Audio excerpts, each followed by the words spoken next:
Friends in Recovery, the Addiction Recovery Podcast, is brought to you by Genesis House and the Friends in Recovery community, a thriving network of individuals who are fighting back against the stigma of addiction and recovery. Join your hosts, Mike the Podfather and Jersey Ed, as they break the silence and speak up about the real issues of addiction, treatment, and recovery.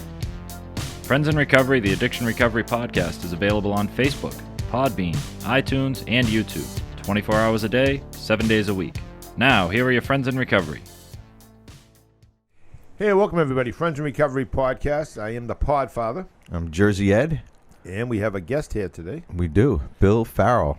Bill Farrell. Thank Officer you, Bill Farrell. Officer. Correct. Thanks for having me back. Thanks for coming back. Yeah. We see you on another channel, I think. Yeah. We have to encourage people to check that one out. That's right. That was a good one. This is going to be the real story now here. This is the real story. I can't wait for this one. This is my story. That's right. That's right. Yeah. So how you been, Mike? I've been good. I'm just getting a little depressed over the last couple of months. I've been getting balder and balder. And I noticed that. Yeah, and I'm thinking of getting a toupee for the next show. It looked good over that over the headphones, right? Can I say something on the toupee? Sure, absolutely. I think the key, Podfather, is get something outrageous. Yep. So Like here's Bozo. the trick. Here's the trick to it. Go ahead. Let's do it. You got to act like you've been wearing it all along. Forever. You can't, you just keep a straight face. Says the man with the hat on. It doesn't matter what people say. Hey, So let's just say, hey! He was hiding something under there. and when people bring it up, don't acknowledge it. What are you talking about? Yeah. My What are hair's you trying to always say? been like this, Yeah. And the whole hidden part of that is if it works for the Podfather, guess who's coming back with his toupee? That's right. That's right. Exactly. Beantown Billy. Beantown Billy. We got a new nickname. Yeah, we do.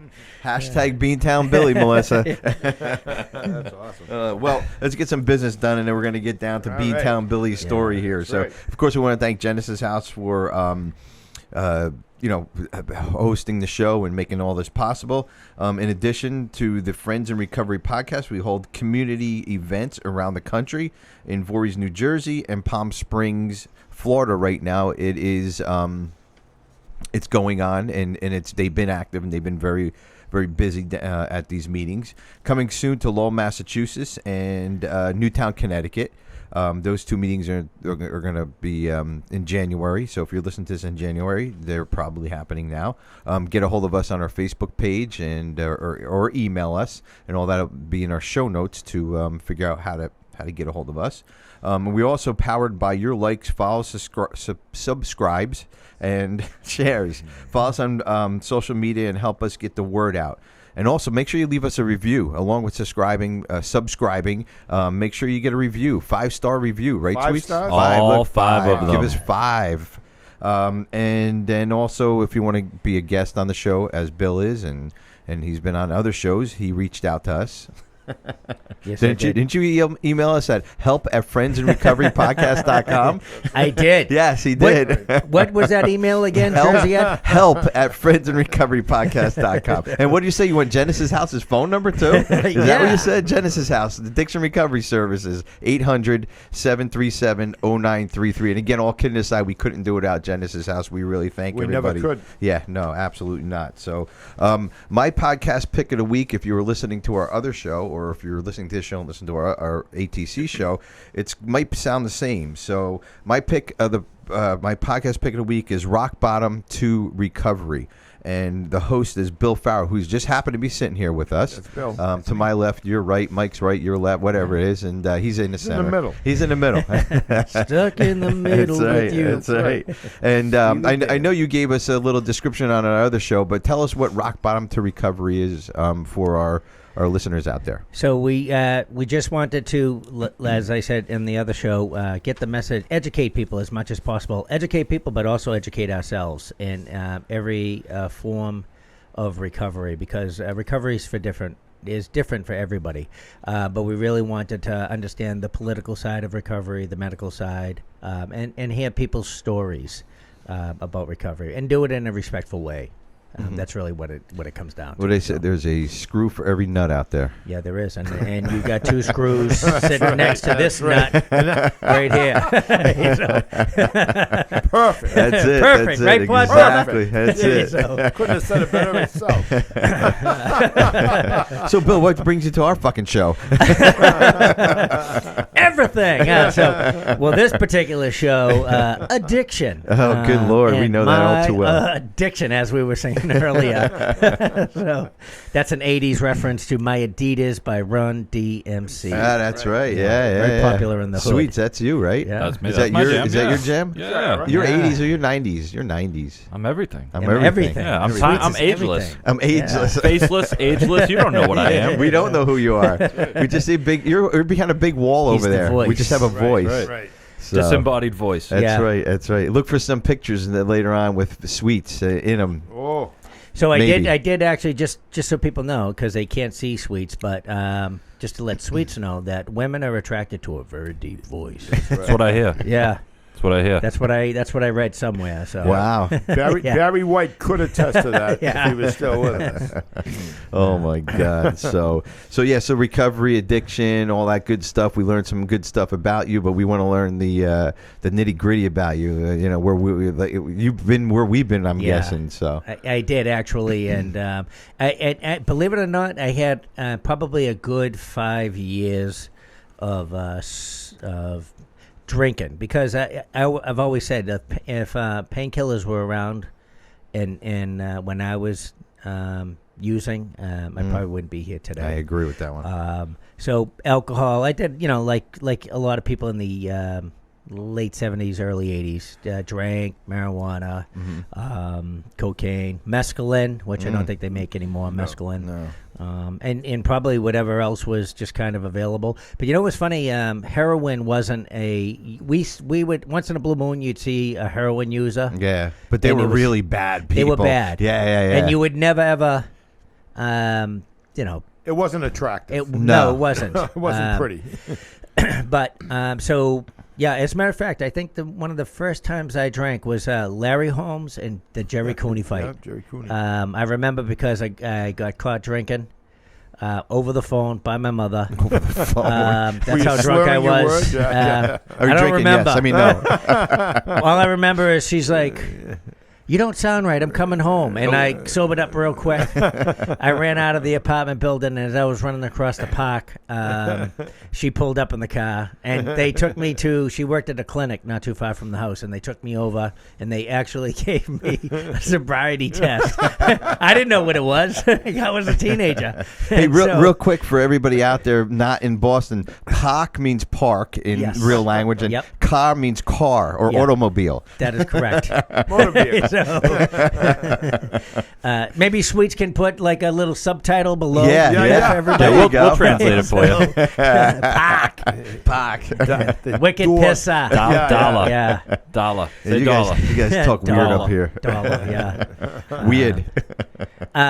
So actually, I would say the first thing that I addiction really began for me was cigarettes. Just started smoking. I want to probably say maybe around 10 or 11, I think we started smoking. And when we couldn't get cigarettes, we'd steal my father's Pall Malls. Remember those? Strong. I sure Oh, do. my goodness. You'd have to spit out the tobacco. Yeah, no Yikes. filter. Like a little, no filter. Did he smoke the long one?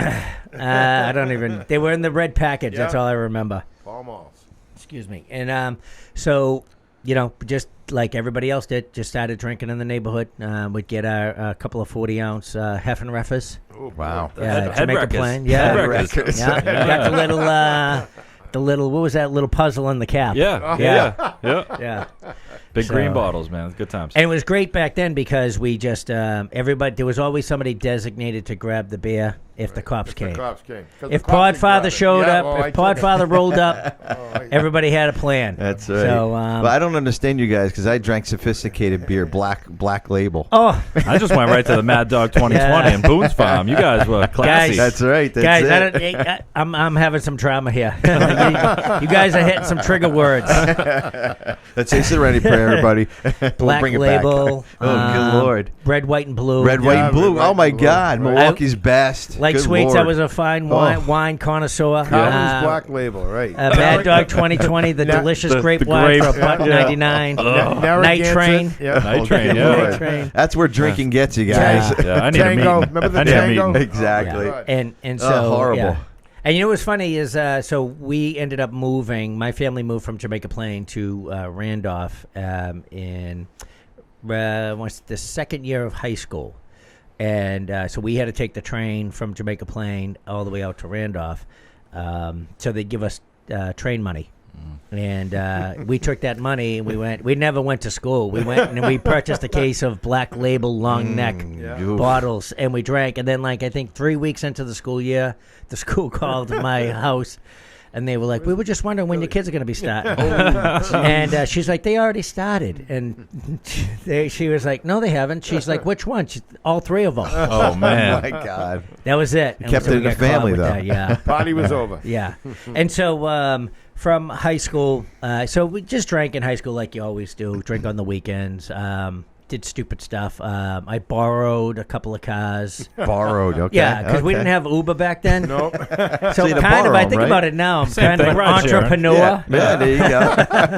I don't want to say I stole, I borrowed. Yeah, You know? because you never kept them, right? No, If I made someone sure they left Yeah, it- gave you me that. use them like the scooters. Just drop them off where you're done. Yeah, that's right. Absolutely. Someone else will pick it up.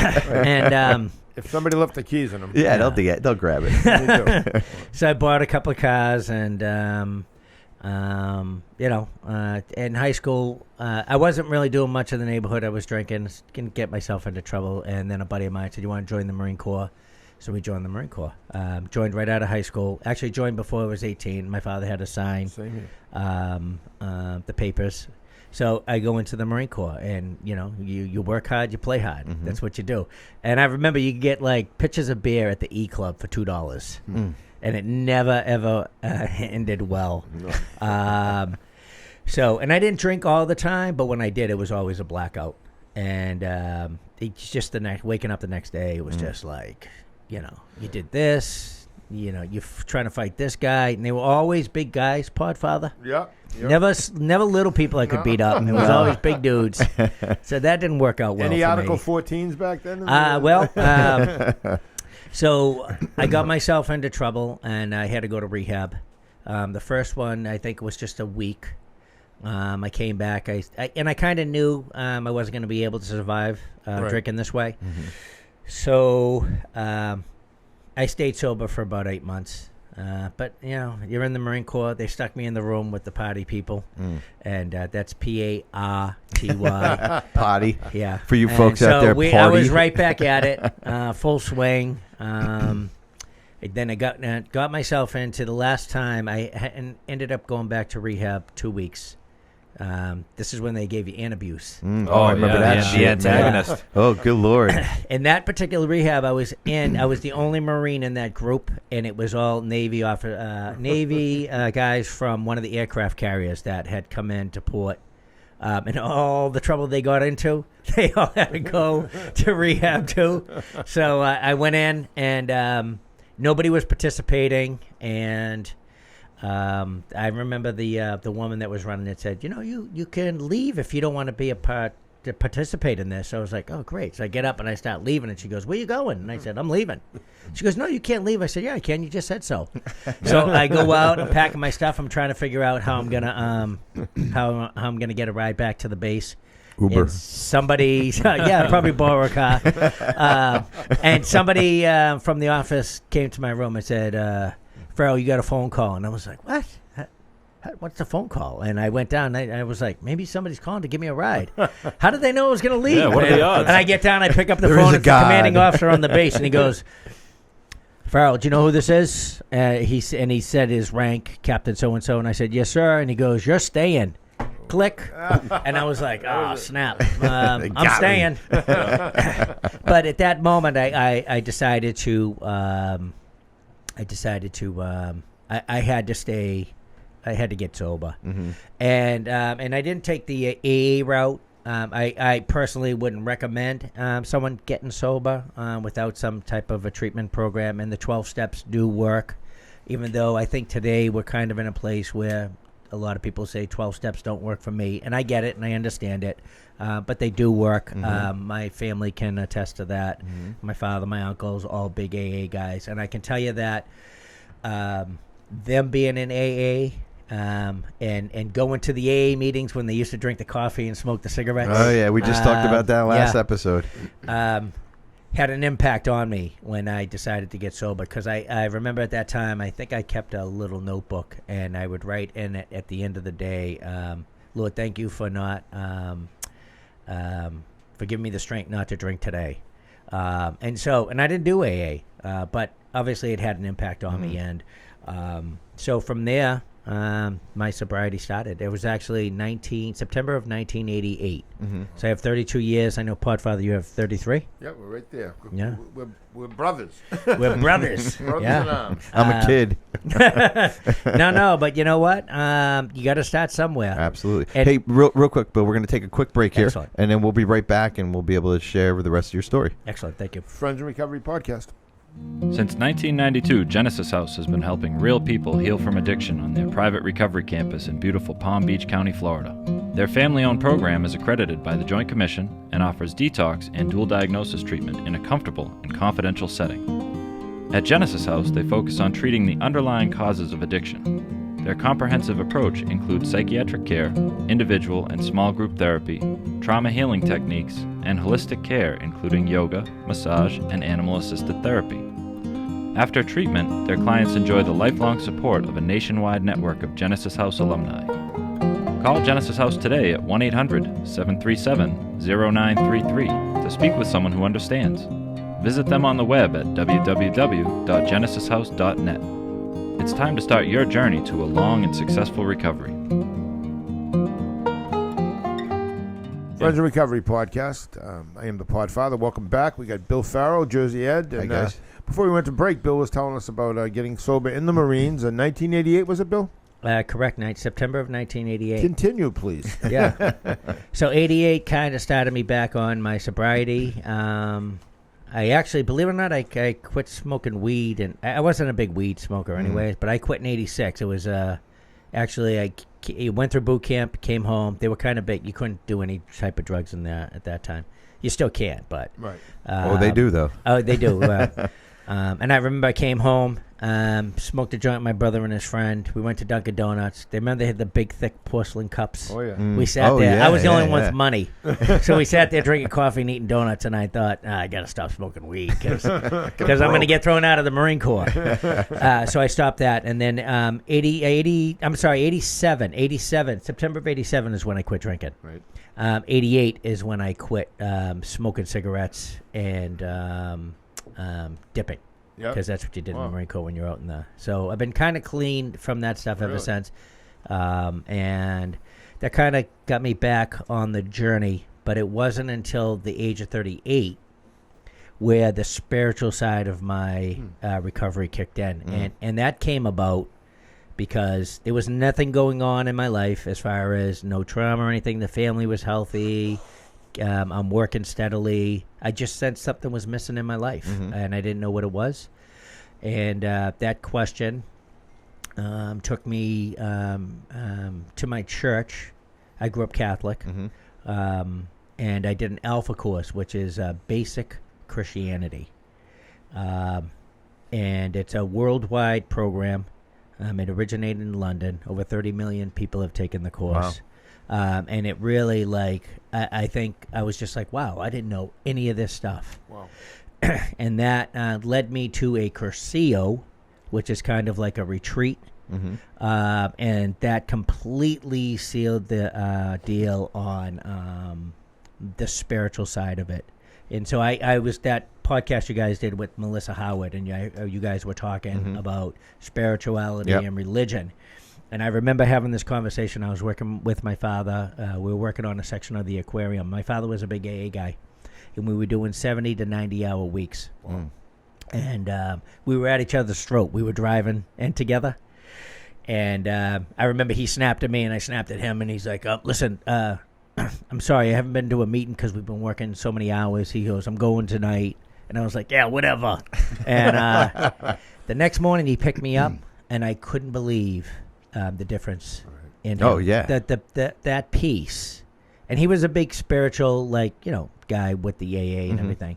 I just noticed the peaceful feeling. He was just a totally different guy. Different guy, right? And yeah, without a doubt. And somewhere along the lines, I realized AA for him is like church for me. Right.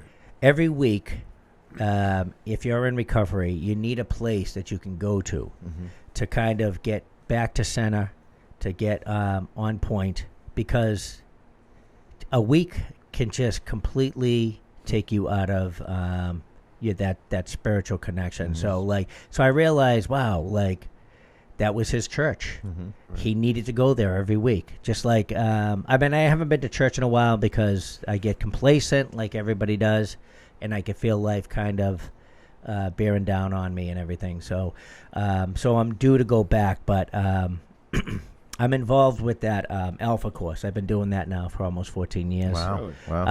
And it runs everywhere. It can run in a pub, a church, houses. I know there was an Alpha spinning class. Alpha spinning class.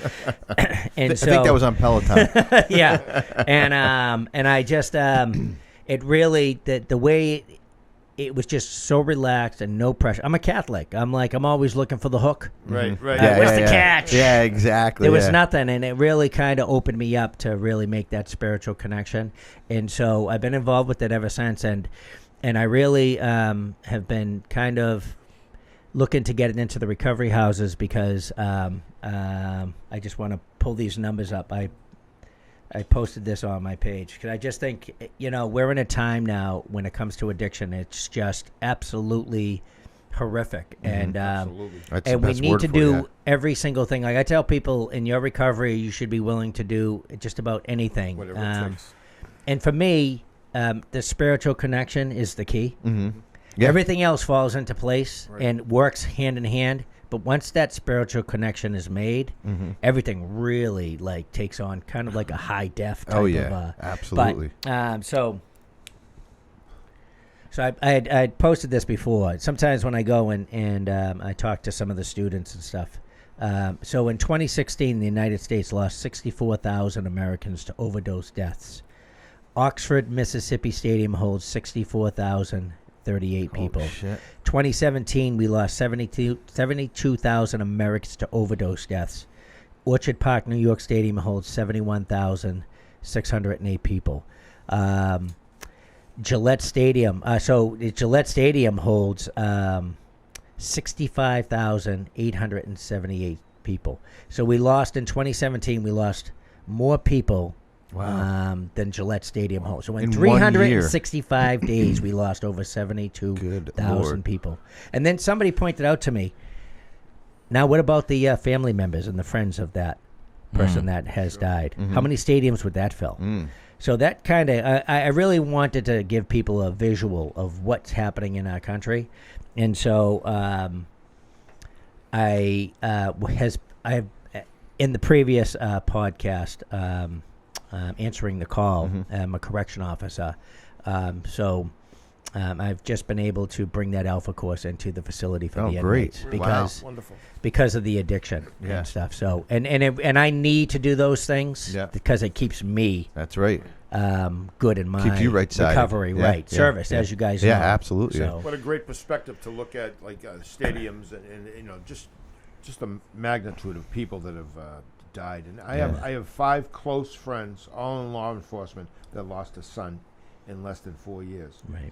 Now, these are close friends, socialized. Mike, speaking to the mic. Oh, socialized, just very close friends. But the bottom line is, when you have that many people close to you, and you're going to wakes every other month, you realize how fortunate. Number one, how fortunate I am, and number two, how crazy this disease Oh is. yes, Yeah. yeah. I use the analogy with the Vietnam War. I think we had 33,000 of our soldiers die there, give or take. I'm not, but last year or up to this year, I think we're up to, as of September, 72,000 people dying in 1 year. And I like this analogy too with the stadiums. I think I give people a good visual because a lot of people can relate to football. But what's going on? I mean, why can't we stop this? I mean, it's insane. I know we're getting a little bit off the topic here, but when vaping just came out and they're fucking stopping all this vaping, 11 people in the country died because of vaping. I know they're trying to catch it before it starts,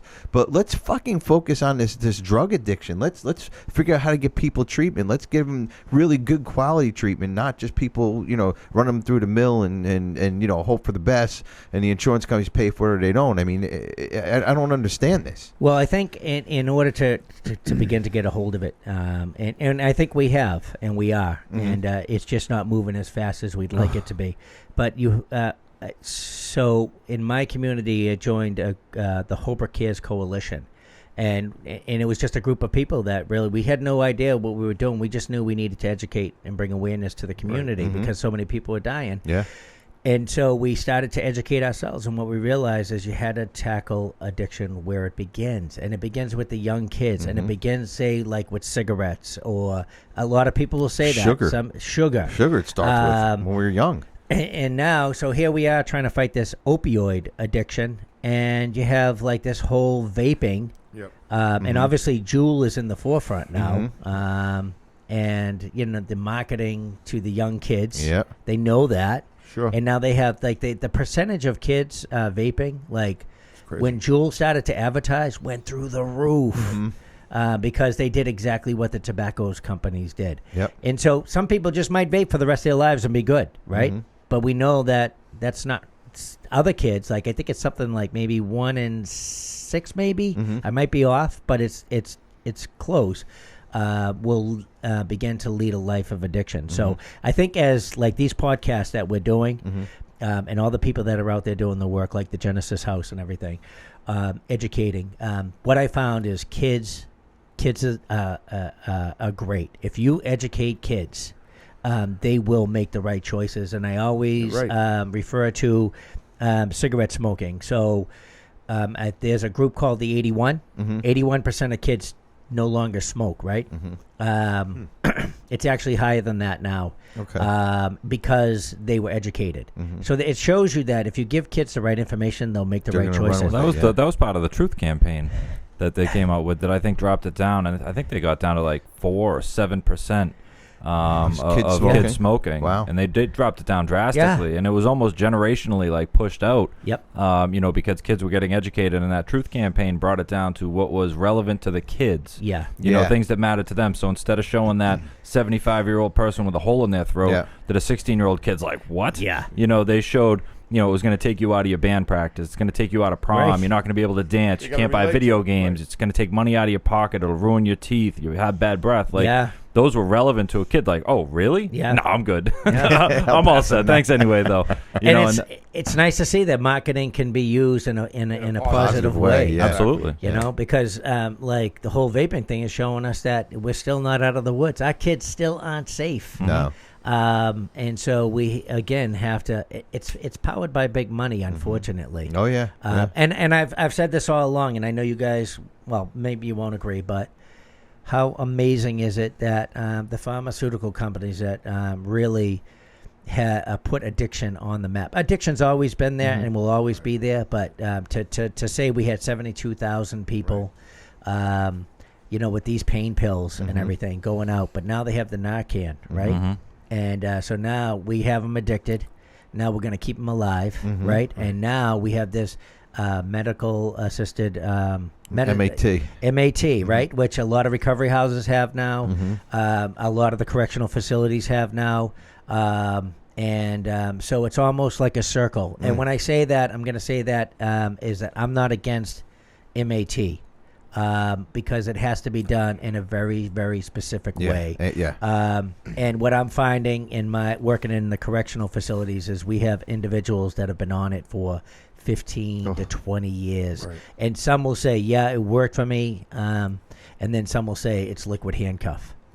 So I think if we were to take that route, it really has to be work hand in hand with, say, maybe a 12-step program. Yeah. 100%. Or some other type of therapy. Program. So you're weaning them off. Yeah, have a goal of when you're going to get off. But it's fascinating you brought up that the drug companies started this. they invented something to keep you alive, and now they're selling you the drug to keep you off of it. Yeah. Fucking money. It's all it's Yeah. about. It's not about our lives. They don't care about anybody's life. They care about the dollar that goes in their fucking pocket. Really. Isn't that the American Yeah. way? Right. Well, in yeah. a sense. But as a therapist and somebody that has a licensed alcohol drug counselor, I sit with people all the time, and I really believe in the last 3 or 4 years I've been sending people to this doctor in Chelmsford, and I'll tell you, the quality of life has just improved. They're alive. Vivitrol, Suboxone, Subutex. There's just such a need for it. It was almost like a life ring. Somebody's drowning. Mm-hmm. You know what? If I jump in after them, I'm probably going to drown. So I can throw you a life preserver, and now at least you have an opportunity to figure out what you're going to do. Mm-hmm. And if you want to stay on that the rest of your life, because I've had back in 18 years ago, I was working at a place called Arbor Counseling. I had a girl that was on methadone. Back then, she had been on methadone for 14 years. Wow. She's an older woman now. She's still on methadone. Yeah. That's the way she chose to live her life. Right.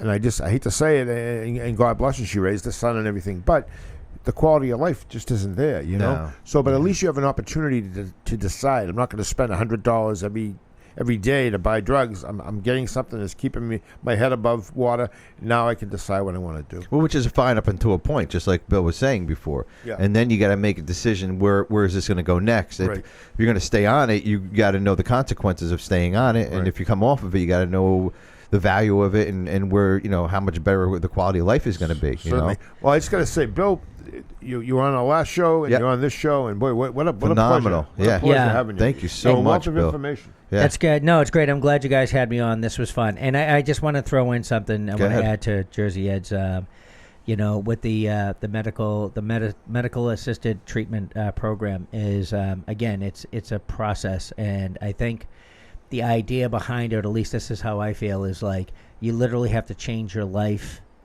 when it comes to recovery. Right. Your recovery has to kind of, in a way, become your addiction. Right. But it's Yeah. a good thing. It's a Right. good thing. And so, That's like if you go to church or whatever, you go into that place maybe one day a week just to kind of get reconnected Yeah. to your spiritual. But it's a good thing. So if you're out there and you're struggling or whatever, do anything and everything you can in your recovery. I tell the people that we house, whenever I have the opportunity to speak freely to them, it's like, you're worth it. Mm-hmm. You are absolutely worth it. You Right. deserve a good life. Yeah. Right. Attack that recovery as much as possible. Take advantage of every single thing that comes your way, because recovery is a journey, and you can't have a wonderful Certainly. life. So. No, absolutely, yeah. Well, Amen on to good that message. one. Amen. Yeah, Bill, thank you very much. It was a pleasure that you came in, and we'll stay in touch. And anytime you want to come back on, just knock on this door. Oh, and we'll welcome You know in. where to find us. Yeah. Yeah, well, I got to have you guys come down to do my podcast. Well, yeah, absolutely. That's And- rock bottom to recovery, guys. Remember. That's And right. I immediately, it just came to my head. I mean, we'll title that podcast "Sweets Face Reveal." Oh man! We'll bring Sweets with us. Oh Maybe. yeah. So, I don't know. It's going We to be like a tough that. one. We'll spin his chair around. I'm like Batman. You know what I mean? Yeah, I gotcha. So, God. thank you guys. Thanks, Bill. Appreciate it. Friends in Recovery podcast, everyone. Thank you. Stay sober, everybody. That concludes this episode of Friends in Recovery, the Addiction Recovery Podcast. Thanks to Genesis House for supporting those on the path to recovery and for keeping this valuable resource free for our Friends in Recovery community. Follow us on Facebook for past shows and updates. If you're interested in becoming a guest on the show, email us at help@friendsandrecoverypodcast.com. If you can't get enough of Mike the Podfather and Jersey Ed, you can catch them on Answering the Call, the First Responder podcast, available on Facebook, Podbean, iTunes, and YouTube.